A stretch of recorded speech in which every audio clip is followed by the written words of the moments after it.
Okay, so the first question I was going to have a look at was the one that came up in 2019.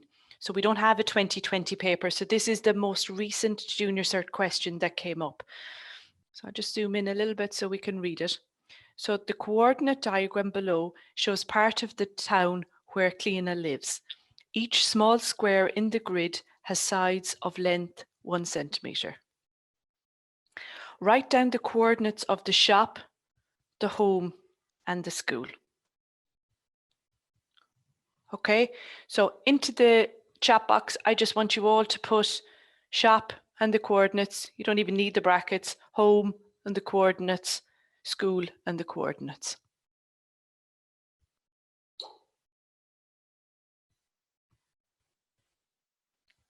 So try that for me.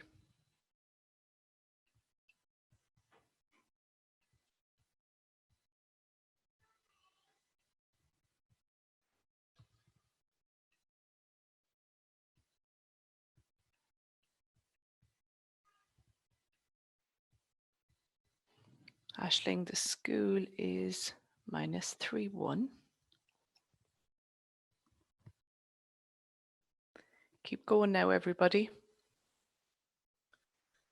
Just do what Aisling did there. Joe found it, Jamie found it. Leisha, are you okay? Can you find the chat?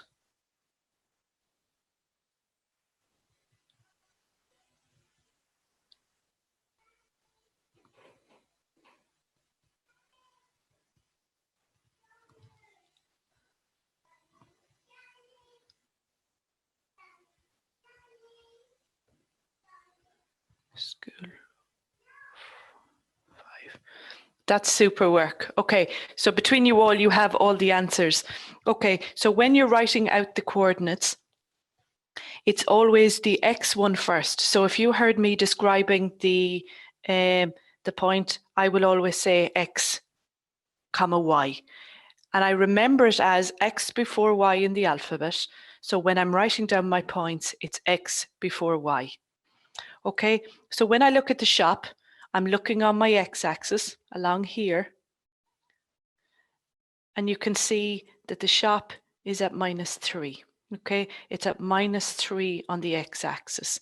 So if I was to walk, this tends to be the home position. If anybody does gaming, that's what we call the origin, and it's 0, 0.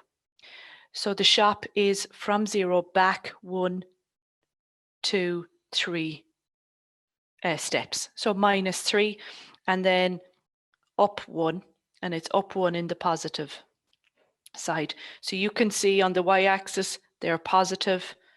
Down here under the origin is the negative. Same on the x-axis, they're in the negative, they're the positive. So -3, 1 is good for the shop. And I presume that's what you meant, Ashley. Okay, so then we have a look at the home, and you are absolutely correct. I'm going over to 4 and up to 2. So that's 4, 2. And then if you have a look at school, it is over 4 and up to 5. Okay, so great work. Don't underestimate that. That could be 5 marks in your exam. That could be 10 marks. Okay, typically 5 at higher level. It might be worth 10 at ordinary level. Okay, so nice soft marks at the start. The library is at the midpoint between the home and the shop. Okay, so what does that mean if I could draw it? It's at the midpoint between the home and the shop.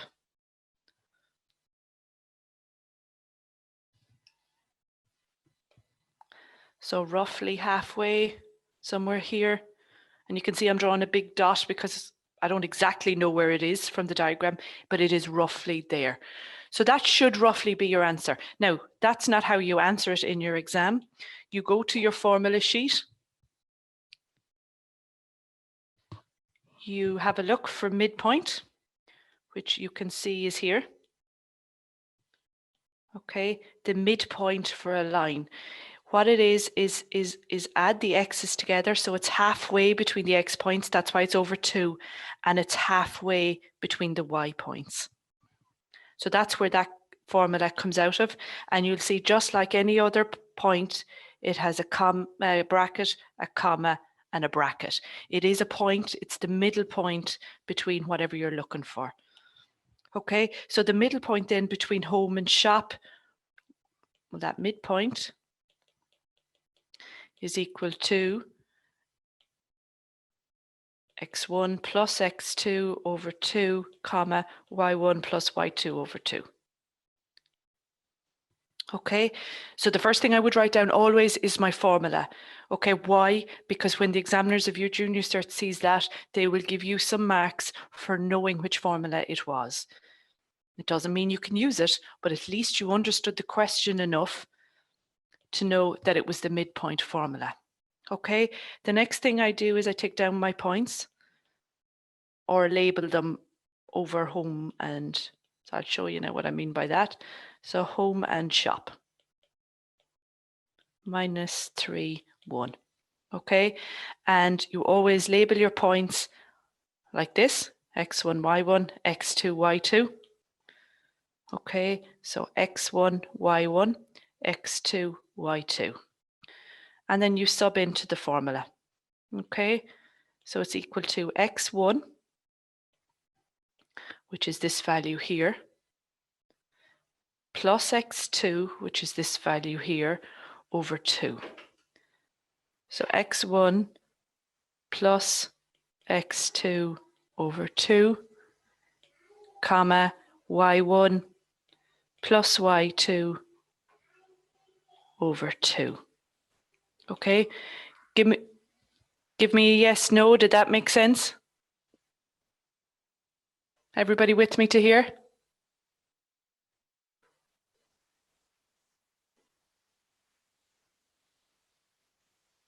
Yeah, pipe into the chat. Give me a yes, no.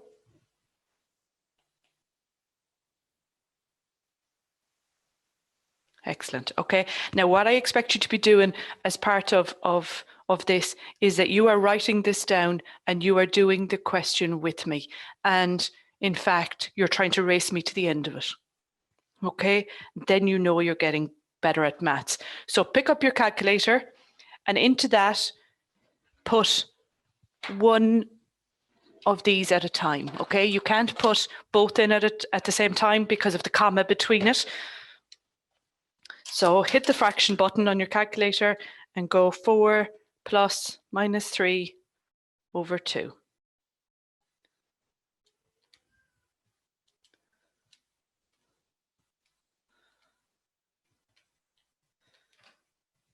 Okay, and I get a half. And of course you can write it down as 0.5 if you don't like it. Okay, so that's it as fraction. That's it as decimal. Whichever way you're comfortable, that's how you give your answer. Now, let's have a look at where we thought the midpoint was going to be. So that's our full answer. That's the question done. So we thought somewhere where I had this red dot. So a half, 1.5 is here. Okay, and you see where I drew the little dot? That is precisely where your midpoint is. The coordinates are a half, 1.5. Okay, so our guess wasn't that wrong. It was fairly good. Okay, so that's the midpoint. And again, that could be worth another 5, 10 marks. Okay, and then part C, work out the distance from home to the shop on the diagram. So home to shop. So same two locations again, except this time they want us to find the distance.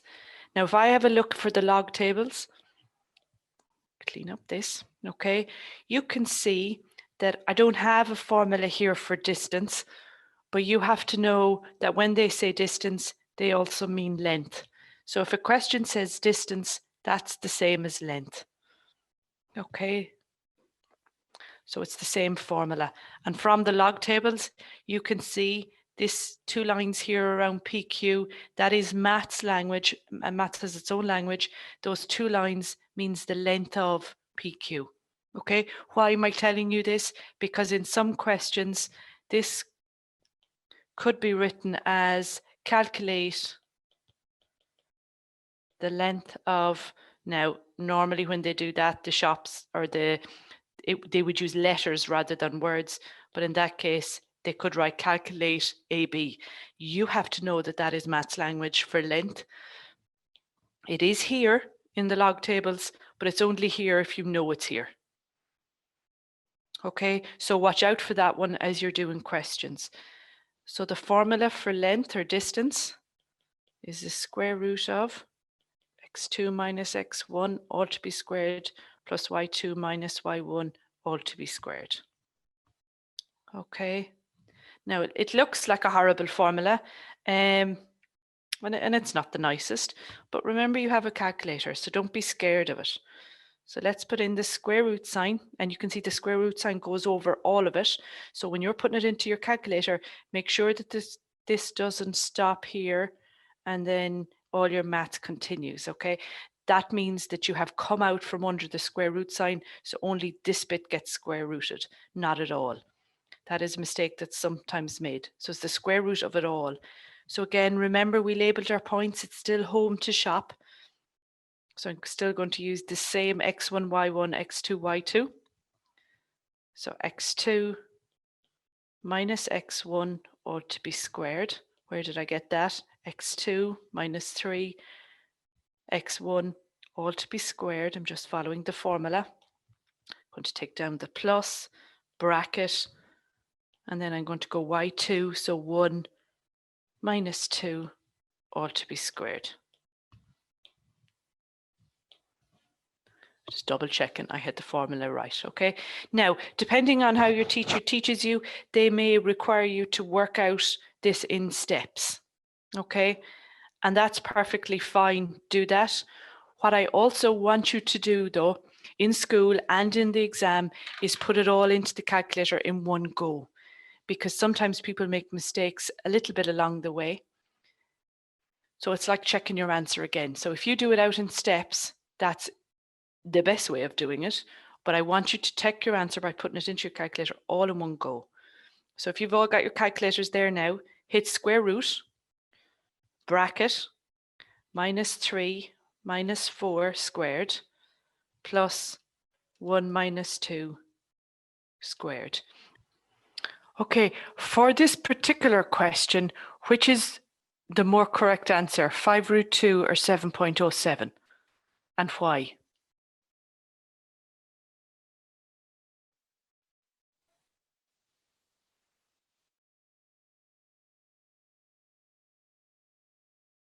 Or does it matter? So will you all just comment again for me? Does it matter, or is one of those answers better than the other for this particular question?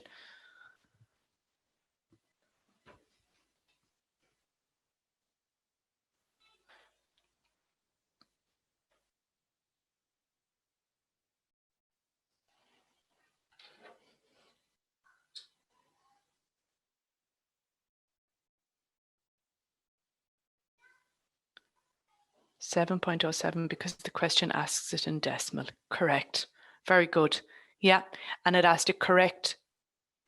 No, Joe. Actually, 5 root 2, Joe, is more accurate, okay? Because you don't have to round 5 root 2 at all, okay? But the reason 7.07 is correct, yeah, I like your thinking, Jamie, and I converted above to decimals when I went to half and 1.5 because it's easier to see on the graph. It's correct.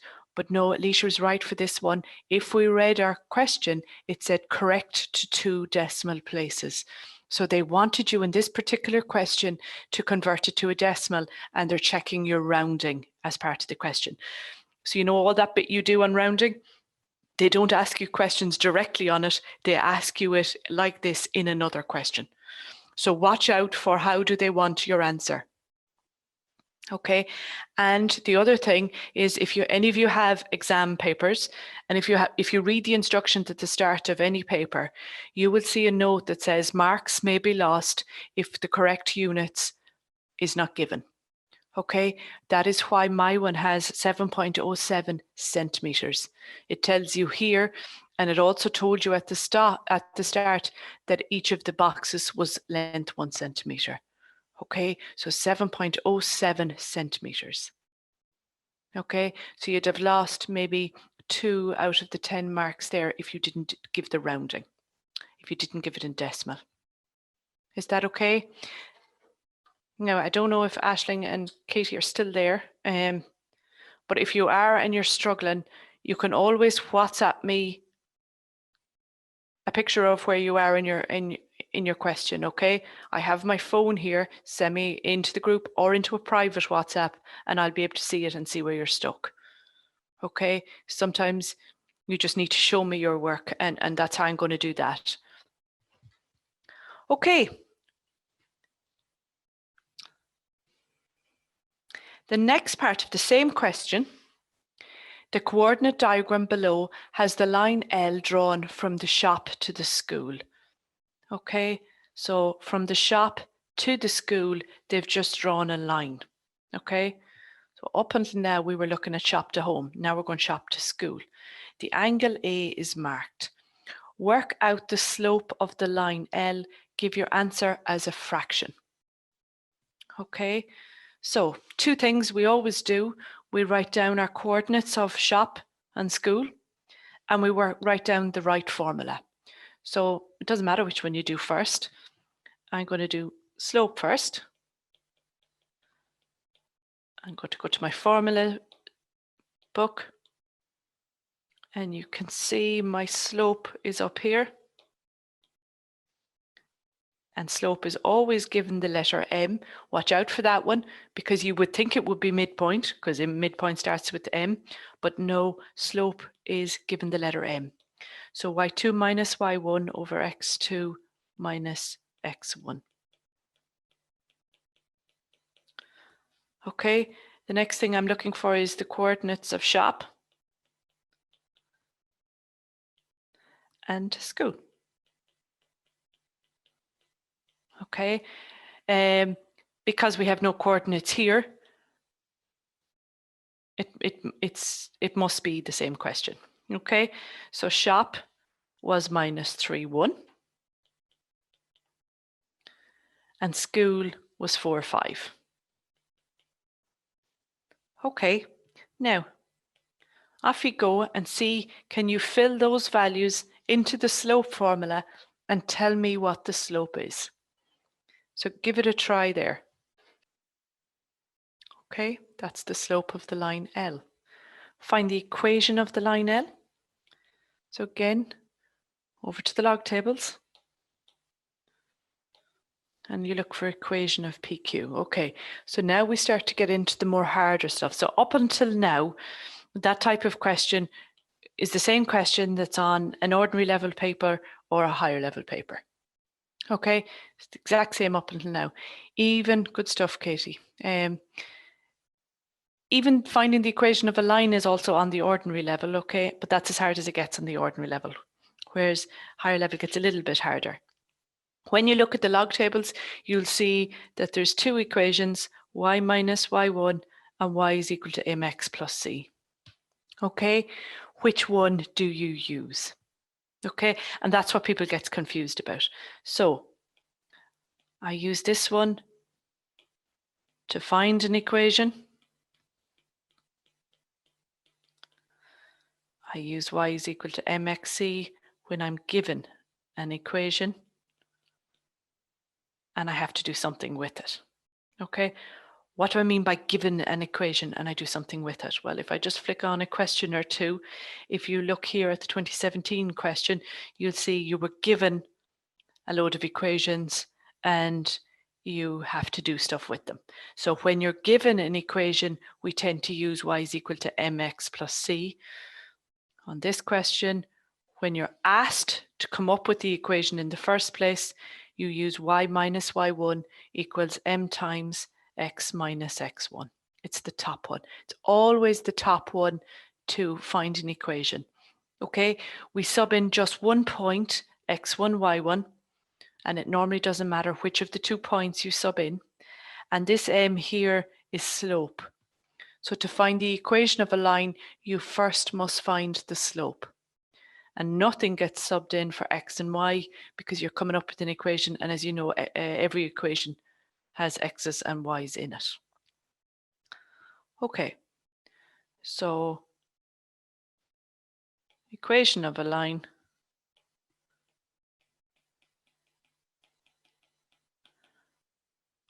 y minus y1 is equal to m times x minus x1. Okay, so when I say it doesn't matter which point, you'll see that you're finding the equation of this line L. Okay, remember that they called this the line L. I had to look back there for a minute to see what they were talking about when they said the line L. So they called this line, you can see it here on the graph, line L. Okay, so sometimes it takes a second to figure out what are they talking about when they said the line L. Work your way back through the question and find what they meant by that line L. So it's between the shop and the school. So when you find the equation of the line, when I said you can take any point, you'll see you have 2 points. You have the shop and school, and you can take either of them for the equation of a line. Okay. Normally we just take x1, y1. So we have minus 3, 1. That's my x1, y1. My slope. In many cases, they ask you to find the slope in the previous part. So that's why just before the equation of the line, they ask us to find slope. The reason for that is because you need the slope to find the equation. But if they hadn't asked you to find the slope up here, your first job would have been to do this and find that slope.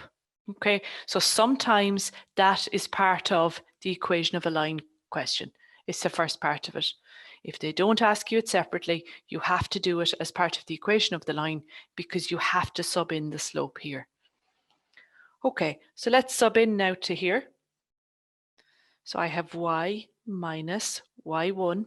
So you can see my y1 is 1 equals slope times x minus 3. Okay.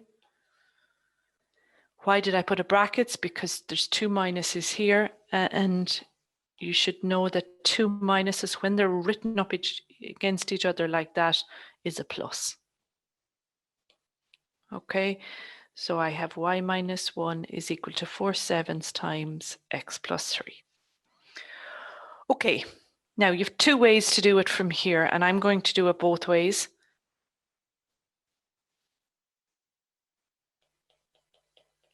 And you can tell me which way you prefer. Okay, I can leave the slope as a fraction and just multiply the brackets. So the left-hand side stays the same.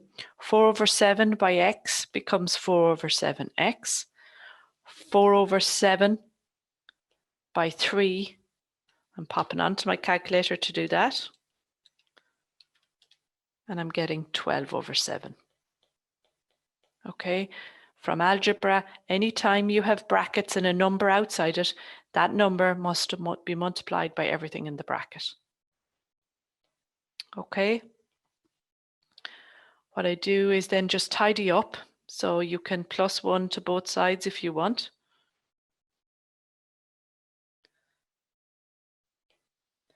So that I get y is equal to 4/7x. And just in my calculator, 12/7 plus 1 is 19/7. Okay, now again, just like in the previous question where they asked for the answer in decimal as opposed to the third, and the third being the square root, this is asking me to give my answer in a certain order. They want the x's first, then they want the y's, then they want the number. A, B, and C are just numbers. So the x's first, then the y's, then the numbers. It's just the order they want it in. So the x's first, so 4/7x. I'm going to bring the y over this side so that it becomes minus y plus 19/7 equals 0. Okay, so that's one way of doing it where you just leave the fraction as the fraction and just work with it. Okay, the other way of doing it is where you multiply across by 7. Now, why 7? Because 7 is on the bottom. And if I have 7 on the bottom and 7 on the top, and it's always on the top if I multiply, they will cancel. Okay, but what I do to one side, I have to do to the other. So this side also has to get multiplied by 7. Okay, and that's how it's called I maintain balance in my equation. Okay, so let me say that again. What did I do there? Okay, so I saw that there was a fraction on the bottom, 7, and I'd like to get rid of it. Okay, it's harder to work with fractions. So that's divided because it's on the bottom, it's under the line. So if I multiply, that's the opposite, and they will cancel. What I do to one side in an equation, I have to do to the other. They cancel on the right, so that you're left with 7 times y minus 1 equals 4 times x plus 3. So it's always the number on the bottom that disappears. The other way of remembering it is that number here on the bottom ends up coming up here. Okay, it's like you pull it up over the other side to the top. Okay, and then you multiply, just like in algebra. So it's 7 by y, 7 by minus 1. Then the bracket closes, so I'm done with the 7. And then I'll do 4 by x and 4 by 3. So 7y minus 7 equals 4x plus 12. I'll plus 7 to both sides to get rid of it here. 7y is equal to 4x plus 19. And again, I need to write it in this order. Okay, so the x's first. Bring over the minus 7y and it changes sign, plus 19 is equal to 0.